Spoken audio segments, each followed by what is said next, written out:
Вітаю, шановні телеглядачі, на ЮАКрим тема дня. В студії з вами ведуча Лариса Волошина. Дякую, що залишаєтесь з телеканалом ЮАКрим. Кримськотатарський ресурсний центр представив сьогодні у Києві аналіз порушень прав людини в окупованому Криму за перший квартал 2019 року. Як саме порушувалися права кримчан та яка динаміка незаконних дій окупаційної влади за останні 3 місяці? Про це ми поговоримо з головою правління Кримськотатарського ресурсного центру Ескандером Барієвим. Вітаю вас, пане Ескандере. Добрий вечір.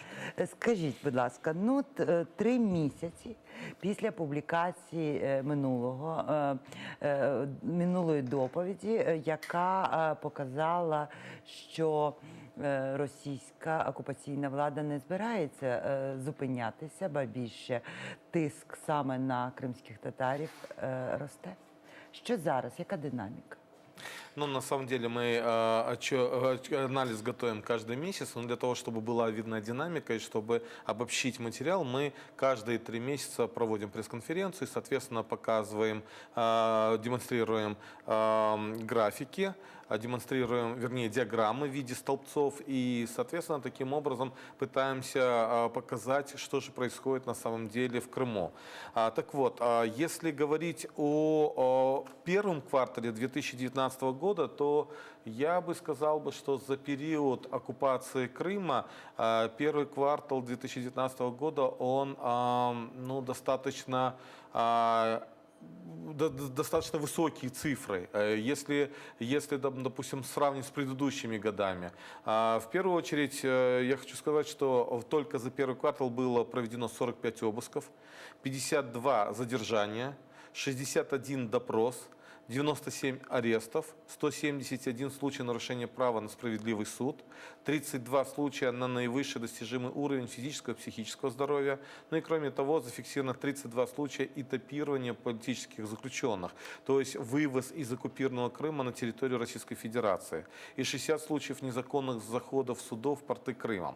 Так вот, дело в том, что именно 27 марта 2019 года был зафиксирован массовый рейд, когда одновременно проводились обыски в 26 домах, в местах компактного проживания крымских татар, в 3 районах Крыма.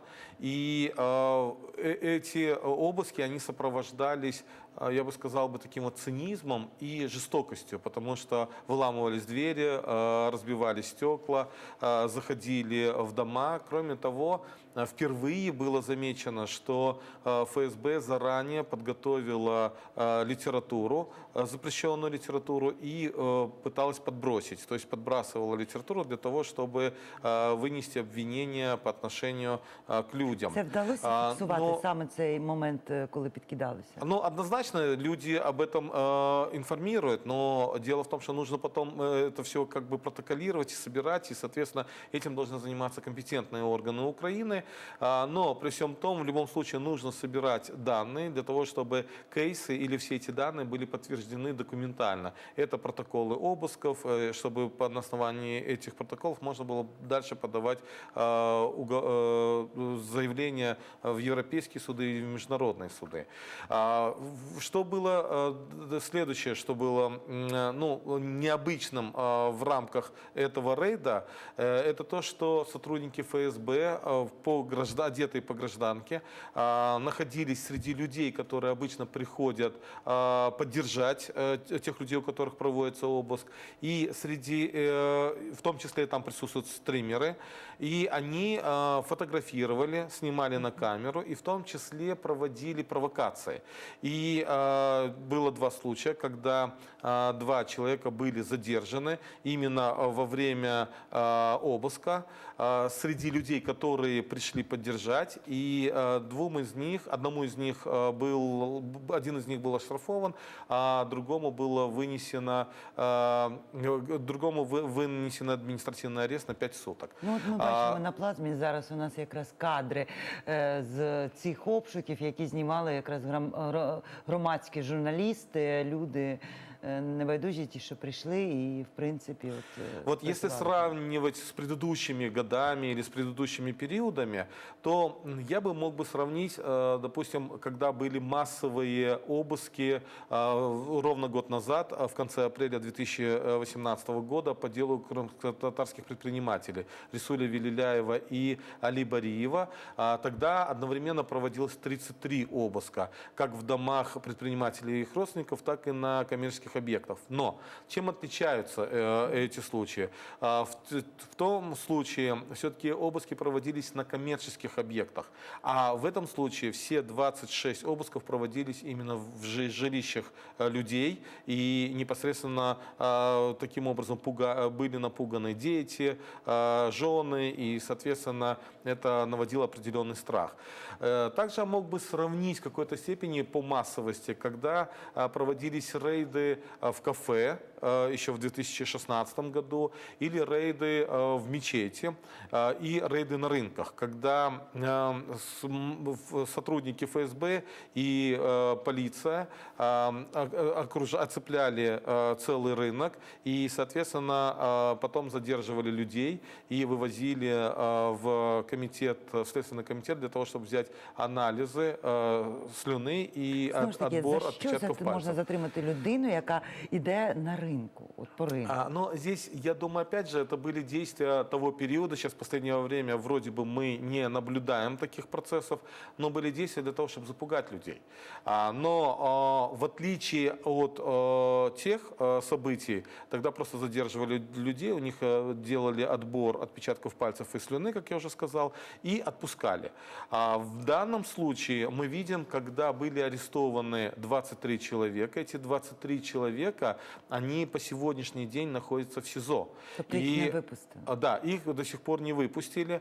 Кроме того, остается под вопросом судьба Яячкова, который был объявлен в розыск, и мы не знаем, его задержали или нет. И, конечно, для нас очень важно, чтобы Яячков был жив, здоров, и самое главное, чтобы, ну, скажем, если ФСБ задержало, то, соответственно, они должны заявить об этом, или мы должны знать о Тим том, не менш, ми где ж знаємо находится. випадки, коли вони так не роблять, Да, коли мы вони відмовляються. обеспокоены, потому что за период оккупации порядка 18 человек пропали без вести, о которых нет до сих пор никакой информации.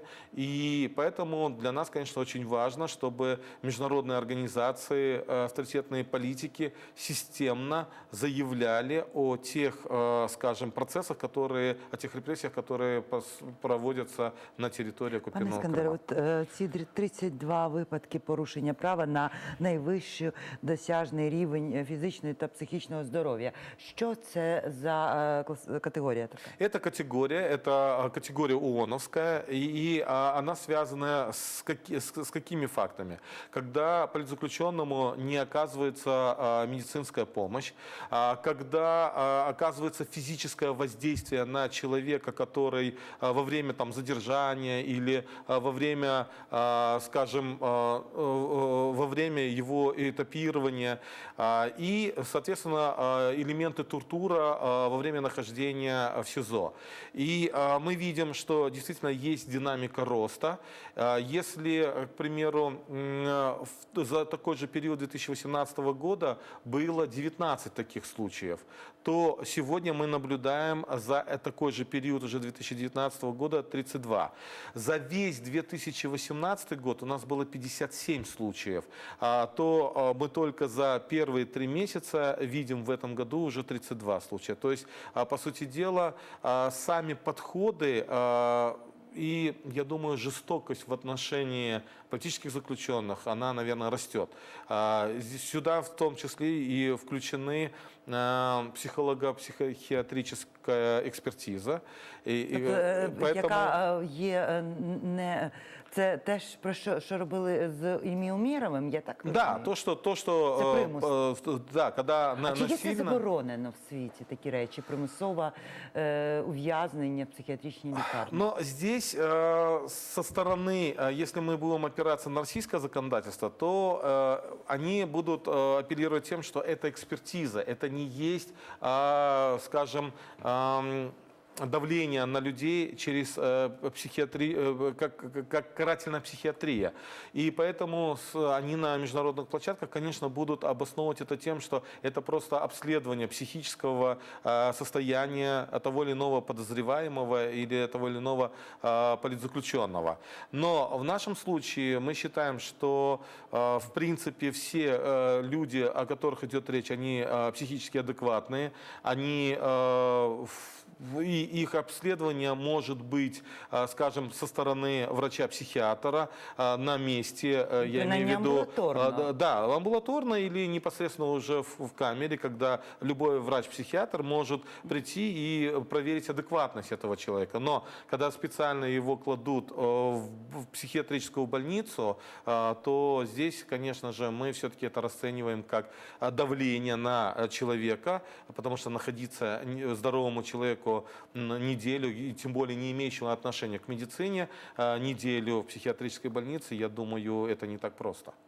7 травня громадському журналісту Наріману Мемедімінову виповнилось 36 років. Свій день народження він змушений був зустріти в СІЗО, куди його незаконно помістили окупаційні владці півострова за підозрою в нібито публічних закликах до здійснення терористичної діяльності.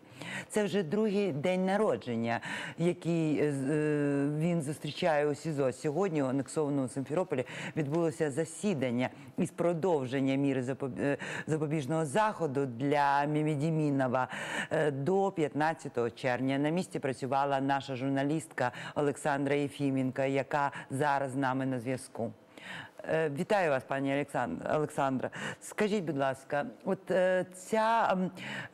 оце звинувачення в публічних закликах до здійснення терористичної діяльності. Що мають на увазі окупаційні владці? Так, добрий вечір. Ну, насправді мова йде про два відео, які Наріман Мемедімінов виклав на своїй сторінці у Ютубі ще у 2013 році. І саме в них сьогоднішня влада Кримського півострову знайшла заклики до терористичної діяльності. Угу. Тобто я так розумію, що згідно українського законодавства ці відео не є якимись екстремістськими чи терористичними. Так, безумовно, тому що в цих відеороликах мова йшла про організацію Хізбут Тахрір. Вона не є забороненою на території України, але вона заборонена і вона вважається терористичною, так, на території Російської Федерації. Тому, в принципі, на той момент, коли ці відео були записані і фізично викладені на його особисту сторінку в Ютубі, він не порушував законодавство України. Я хочу зазначити, що саме на це зараз і тиснуть бік захисту, так, Нарімана Мемедімінова, кажучи, що взагалі всі ці обвинувачення, які були висунуті в його бік, вони незаконні. Пані Олександра, ще тоді питання. Сьогодні був суд, який відхилив клопотання про зміну запобіжного заходу. А чим аргументували це судді? Чому вони тримають людину так довго під вартою? Тому що вони вважають, що він винен, і насправді сьогодні, як ви правильно помітили, був продовжений його термін знаходження в СІЗО, і адвокати говорять про те, що його вже скоро будуть готувати до етапування в Ростов-на-Дону, де буде відбуватись судові засідання по суті. Як сам пан Наріман відреагував на рішення сьогоднішнього окупаційного суду? Ну, насправді Наріман завжди говорить дуже багато і по суті, але він сьогодні був дуже радий бачити всіх, хто мав змогу потрапити на судове засідання, тому що воно сьогодні було відкритим. І я можу вам сказати чесно, я не бачила свого колегу, громадянського журналіста, більше року, саме тому, що засідання просто закривають і фізично не пускають людей до зали суду. А сьогодні у нього день народження. Чи вдалося йому передати привітання, чи були близькі, хоч хтось, хто згадав про цю дату? Так, а вже ж дуже багато людей, як завжди, було під Верховним судом в Сімферополі. І насправді була дуже кумедна історія в залі суду, коли одна з активісток Кримської солідарності намагалась розповісти пану Наріману, що його всі вітають з днем народження, і один з судових приставів зробив зауваження, що не можна говорити з Мімідіміновим. І тоді адвокат Едем Сімідляєв сказав: передавайте через мене. Ну, тобто людина сидить в метрі від Нарімана і каже: Едем, а ви можете передати, будь ласка, Наріману, що його всі вітають з днем народження? І Едем Сімідляєв: Наріман, вас всі вітають з днем народження. Ну, тобто це такий фарс, що, ну, в принципі, навіть за цим спостерігати якось, ну, дивно. Що загрожує пану Наріману в разі, якщо він буде засуджений? Ну, це його обвинувачують в призивах до терористичної діяльності. Це кримінальна відповідальність, якщо я не помиляюся, від 10 до 20 років. Дякую. Дякую, пане Олександре. З нами на зв'язку була Олександра Єфіменко, яка сьогодні відвідала суд щодо Нарімана Мімідімінова, кримського громадського журналіста, якого окупаційна влада звинувачує в закликах до терористичної діяльності за відео, яке він виклав на своїй сторінці в соцмережах у 2013 році. А ми повертаємося до Ескандера Барієва, голови правління Кримсько-татарського ресурсного центру, і от продовжуємо обговорювати тему політичних репресій.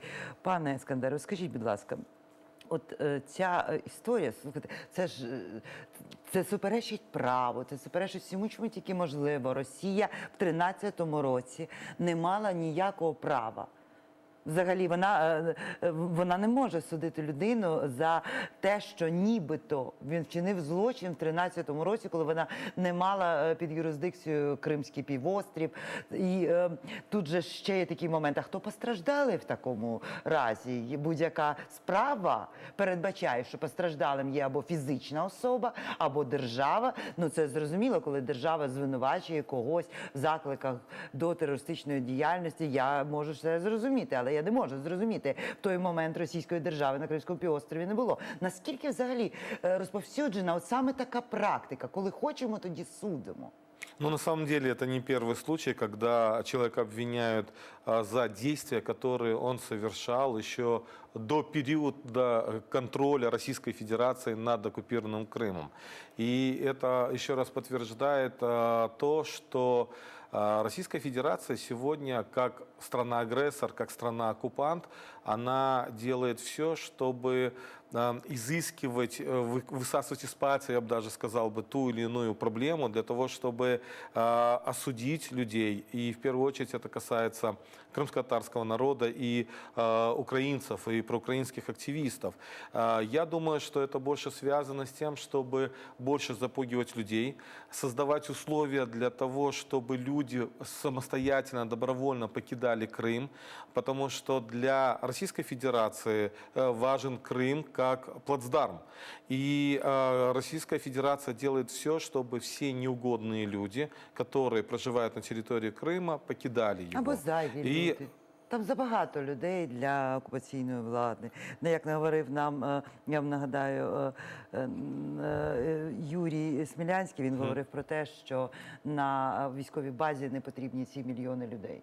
Конечно. Ви погоджуєтеся з тим, що Росія взагалі не вибирає? Ні, вона тисне, безумовно, на кримських татар, але вона зацікавлена в тому, щоб якомога більше українських громадян покинули півострів. Однозначно, но дело в том, что еще есть еще одна тенденция. Как раз за вот этот первый квартал, за этот период 2019 года, зафиксированы случаи, когда оккупационная власть преследует пророссийских граждан. То есть даже первого президента Республики Крым, Мешкова, Юрия Мешкова. Ну, там дело связано с тем, что якобы его по административке задержали, якобы там у него были нарушения, там хулиганские такие вот действия и так далее. Но видите, а вспомнить давайте ситуацию с архиепископом Климентом. Но это не пророссийский, конечно, это Украинская православная церковь. И здесь речь идет, когда в отношении него пытались его задержать, его обвиняли в том, что он кого-то материл, потом то, что он что-то украл, если помните ту ситуацию. Да. Но при всем том, хорошо вовремя оказались адвокаты, которые начали сопровождать, и, слава богу, архиепископ Климент, он находится на свободе. Но есть и другие случаи, когда были административные штрафы и задержания тех же пророссийских журналистов или пророссийских блогеров. И эта ситуация была именно в этот период, и мы об этом тоже говорим. То есть мы видим, что оккупационная власть, с одной стороны, оказывает давление, как было сказано уже, на проукраинских граждан, на крымско-татарский народ. И, с другой стороны, они пытаются показать место даже тем пророссийским гражданам, вернее, пророссийски настроенным гражданам, которые в свое время бегали с российскими флагами и призывали активно участвовать в незаконном референдуме. 4 роки тому, 7 травня 2015 року, російськими силовиками був затриманий Мустафа Дегірмеджи за участь в мітингу перед будівлею Верховної Ради Криму 26 лютого 2014 року. Майже 2 роки він разом з іншим фігурантом справи Алі Асановим незаконно утримувався під вартою в СИЗО Симферополя. 6 квітня 2017 року Центральний районний суд Симферополя змінив їм запобіжний захід на домашній арешт. А 19 червня 2018 року Асанова і Дегірмеджи засудили до 4 років і 6 місяців умовно. Сьогодні вони незаконно відбувають умовні терміни покарання. Місяць тому ми мали змогу поспілкуватися із Мустафою Дегірмеджи. Як він оцінює свій вирок? Дивіться далі. Конечно, никто не ожидал. Но так сложились обстоятельства, как сказал следователь во время предварительного следствия. На мой вопрос, почему на скамье подсудимых только крымские татары, а с противоположной стороны только потерпевшие и свидетели обвинения, он сказал, что победители не судят. Ну вот он так считал, что они в тот момент победили. Конечно, никто не ожидал, что все так произойдет. Наше дело, насколько я понимаю, оно вообще рекордное по количеству судебных заседаний. Их было в целом больше, наверное, 270, если я не ошибаюсь. Конечно, тяжелее всего было родным. Мне-то что, сидел в тюрьме, себе никого не трогал. Конечно, больше всего родные переживали. Но я думаю, что это был такой комплекс причин. Во-первых, у России вообще сложилось такое негативное отношение к крымским татарам. Конечно, это и была и позиция, потому что мы были против, да, вот этих так называемых референдумов, этих присоединений, отсоединений. И получилось, что это был комплекс причин. Ну, на моем месте могли на тот момент оказаться многие, потому что людей было немало на том митинге. Ну що ж, ця фраза «переможців не судять», яку сказав російський слідчий. Справа 26 лютого, вона сфальсифікована. Це безумовно. Це знову той самий випадок, коли Крим ще не був офіційно під російським контролем. Ну, принаймні, вона його ще не ідентифікувала як свою територію. І все одно вони судять людей, визнаючи, що це була ще не їх держава. Це все зрозуміло, але... Люди пострадали. Люди пострадали, потому что они были лишены свободы, они находились в СИЗО, они находились, сейчас находятся и продолжают находиться под домашним арестом. Тем более, если мы возьмем семью Дагерменджи, то в семье получилось два политических заключенных. И слава богу, что они хотя бы сейчас находятся дома вместе со своими близкими. Но представьте ситуацию, когда оба находились в заключении. И каково было близким, сестре и супруге или матери Мустафы, супруги Бекирага и матери Мустафы. Поэтому здесь как раз мы видим, что мы неоднократно и в 2016 году, и в 2017 году говорили о том, что дело 26 февраля сшито белыми нитками, и то, что оно разрушается. И на самом деле мы видим, что в конечном итоге им нужно было как-то хотя бы закрыть это уголовное дело. И, соответственно, конечно, опять же, мы видим тех пострадавших людей, которые по сегодняшний день ограничены в своей свободі. Это і Алі Асанов, і Мустафа От ми Дагерменджи. зараз бачимо кадри з того мітингу 26 лютого 2014 року, коли тисячі кримських татар прийшли під Верховну Раду Криму для того, щоб не дати здійснитися засіданню, на якому мали закликати Путіна ввести війська. І ми бачимо, що мітинг був мирним до тих пір, поки не приїхали з, як вже тепер відомо, з Севастополя самооборона Криму, рекрутовані загони з місцевих мешканців і російських громадян, диверсантів, які їх очолювали. Там же був і всім відомий Гіркін, тобто, в принципі. І після того почалося підвищення агресії. Ці заїжджі Севастополя люди почали кидатися на людей, вчиняти оці бійки. Ми все це зараз бачимо. Пане Іскандере, скажіть, будь ласка, а Україна веде якесь розслідування щодо подій 26 лютого 2014 року, тому що навіть ті, хто опосередковано, дуже поверхнево знайомі з ситуацією, розуміють, що це була спланована провокація, що фактично людей, які прийшли на мітинг, їх просто там невідомо хто бився і навіщо бився, як поводили себе ця російська купа, їх було дуже багато. Це були і російські військові. Хтось досліджує, що там сталося? На самом деле, насколько я владею информацией, прокуратура Автономной Республики Крым занимается этим делом, а также Национальная полиция Автономной Республики Крым. Другой вопрос, что у них ограничен доступ, вернее, он отсутствует доступ, и не могут, скажем, работать в полной мере. Но, насколько я владею информацией, они, опять же, проводили опросы, допросы, можно так сказать, свидетельские, и с Ахтемом Чайгозом они работают, и у меня проводили, я давал показания. Поэтому, кроме того, часть, скажем, ситуации с 26 февраля, оно есть в деле Украина против Российской Федерации. И в ближайшее время, в июне месяце, планируется заседание в Гааге. И как раз-таки этот контекст, он идет, когда дается информация о тех событиях и непосредственно о ситуации с Ахтемом Чайгозом. Поэтому в том числе и про Мустафу Дагерменджи, и про Али Асанова там тоже есть определенные элементы. То есть с нашей стороны работают и компетентные органы Украины, и с другой стороны работают адвокаты, которых наняло украинское государство. На ваш погляд, закінчилася справа? Чи будуть ще розслідування, ініційовані окупаційною владою, люди, які будуть Что притягнуті? касается оккупационной властью, то я думаю, скорее всего, они остановились на этом деле. Я не думаю, что будут появляться новые какие-то жертвы, кого они могут арестовать именно по этому делу. Другой вопрос, что в целом, я думаю, что оно не закончилось с нашей стороны.